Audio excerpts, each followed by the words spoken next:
Welcome to my channel Sumi সিংহ।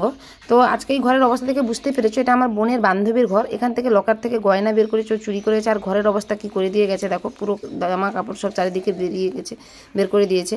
এবং দেখো চোরে আছে ডিজিটাল চোর। ও খাওয়ার মানে চুরি করার পর হাঁপিয়ে গেছে, তাই কেউ খাবে বলে সিঁড়ির উপরে মাছের টক টক রেখে দিয়ে গেছে। আরও উপরে যতই যাচ্ছি দেখতে পাচ্ছি, কারণ দেখালো পরে ভিডিও করে। আর এখানে দেখো কি করেছে অবস্থাটা।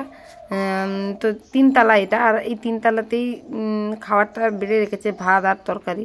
তো চোরেরও বুদ্ধি দেখো, চুরি করার পরে সাহস দেখো, ফ্রিজ থেকে খাবার বের করে এখানে খাবার রেখেছে খাবে বলে, কিন্তু খেতে পারেনি। কারণ কেউ হয়তো সেই সময় সম্ভবত কেউ বাড়িতে চলে এসেছিলো তাদের ঘরে। এটা রাতের বেলা 12টার দিকে ঘরটা চুরি হয়েছে, আর তাদের বাড়িতে দোকান থাকার কারণে তারা একটু দেরি করেই ফেরে। আর সেই সময় ফেরার সময় জানতে পেরেছে। আর এই বাঁশ দিয়ে উঠেছে, কারণ তাদের বাড়িটা প্লাস্টার হবে এই কারণে।